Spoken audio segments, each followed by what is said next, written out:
روح نکلنے کی تکالیف سے بچاؤ، صرف صدقہ و خیرات۔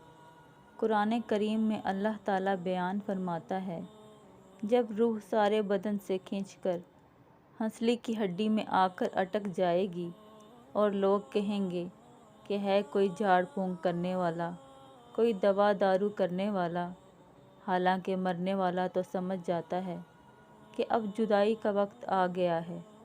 روح نکلنے کی شدت کے باعث اس کی پنڈلی دوسری پنڈلی سے لپٹ رہی ہوتی ہے۔ یہی تو اپنے رب سے ملاقات کا وقت ہے۔ جب روح نکل کر گلے تک پہنچ جاتی ہے اور تم مرنے والے کو اپنی آنکھوں سے مرتا دیکھ رہے ہوتے ہو، اس وقت ہم تم سے زیادہ اس کے نزدیک ہوتے ہیں، مگر تم دیکھ نہیں سکتے۔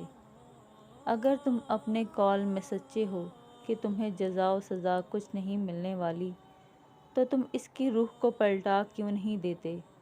کاش تم دیکھ سکو کہ جب ظالم موت کی سختیوں میں مبتلا ہوتے ہیں اور فرشتے عذاب کے لیے اپنے ہاتھ بڑھاتے ہوئے کہتے ہیں کہ لاؤ نکالو اپنی جانیں۔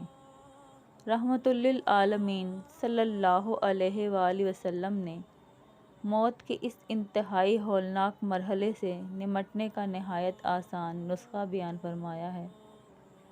بے شک صدقہ خدا کے غضب کو ٹھنڈا کرتا ہے اور بری موت سے بچاتا ہے، اور اللہ تعالیٰ فرماتا ہے، اور خیرات کرو اس مال میں سے جو ہم نے تمہیں عطا کیا ہے، اس سے پہلے کہ تم میں سے کسی کو موت آئے تو اس وقت کہنے لگے کہ اے میرے پروردگار، تو نے مجھے تھوڑی سی اور مہلت کیوں نہ دی تاکہ میں خیرات کر لیتا اور نیک لوگوں میں داخل ہو جاتا۔